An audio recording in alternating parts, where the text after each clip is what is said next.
Chapter 4: The Storm That Trapped Them Together.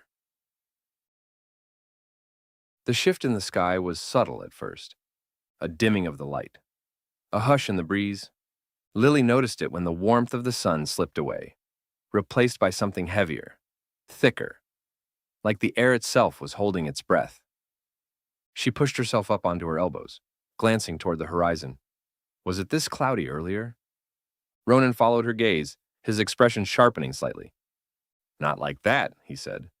The clouds were rolling in fast now, dark and heavy, swallowing the stars one by one. The silver glow of the water dulled, turning restless. A low rumble of thunder echoed in the distance. Lily sat up fully.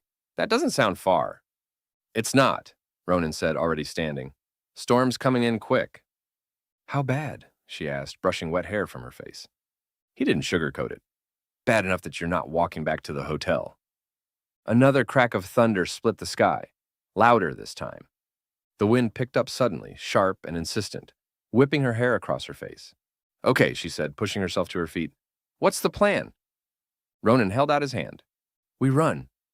She took it without hesitation. The first drops of rain hit as they reached the edge of the beach, cool and scattered at first, then heavier, faster. Within seconds, the sky opened. Rain poured down in sheets, soaking them instantly. The sand turned slick beneath their feet as they ran, breathless and laughing despite the storm crashing around them. "Remind me," Lily gasped between breaths, "why I trusted you." "Because I'm charming," Ronan called over his shoulder. "That's debatable." They cut through a narrow path lined with palm trees bending under the wind. By the time a small beach house came into view, Lily's legs were burning and her hair was plastered to her face.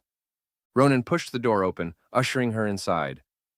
"Welcome to Casa Hale," he said, slightly out of breath. "Sorry about the dramatic entrance." She stepped inside, catching her breath as the door slammed shut behind them, muffling the storm into a distant roar. For a moment, she just stood there. The space was warm and lived in. Wooden floors, soft golden lighting, a worn couch draped with a blanket. It wasn't perfect, but it felt real, comfortable, safe. Lily shivered. Ronan noticed instantly. "Hey, here," he said, grabbing a towel and handing it to her. "You're freezing." "I'm fine," she said automatically, though her teeth nearly betrayed her. "Lily," he said gently. She took the towel.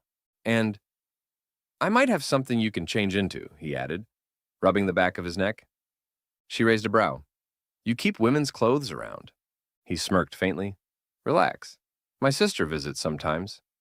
"Mm-hmm," she said, unconvinced but smiling. "Bathroom's down the hall." She disappeared inside, closing the door behind her. For a moment, she just leaned against it, breathing. Everything felt too much. The storm, the night, him. When she changed into the oversized t-shirt and soft shorts, they smelled faintly like detergent and something warmer, something that was unmistakably Ronan. Her chest tightened. When she stepped back out, the lights flickered once. Then I went out. "Of course," Ronan muttered. A beat later, soft light returned, flickering. Candles. He moved around the room, lighting them one by one, the glow casting shadows along the walls. "The power goes out during storms," he explained. "Candles make it less creepy." "It's not creepy," Lily said, watching him. A loud crack of thunder shook the house. She flinched. "Okay," she corrected. "Maybe a little creepy." He laughed, softer this time, and motioned toward the couch. "Come here." She sat, tucking her legs beneath her. He joined her, close enough that she could feel the warmth of him, even without touching him. Outside, the storm raged. Inside, everything slowed. "Lily," he said quietly. She turned toward him. "I'm glad you're here." The simplicity of it hit harder than she expected. "Me too," she said, and she meant it. For a moment, they just looked at each other. No distractions, no noise, just them. Then he leaned in. The kiss wasn't rushed. It was slow, intentional. Like he was giving her time to pull away if she wanted to.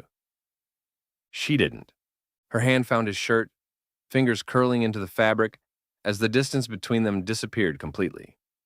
The world outside faded into nothing but distant thunder and rain against the windows. When they finally pulled apart, her breath was uneven, her pulse racing. This feels dangerous, she whispered. His forehead rested lightly against hers. Good, he murmured. Means it's real.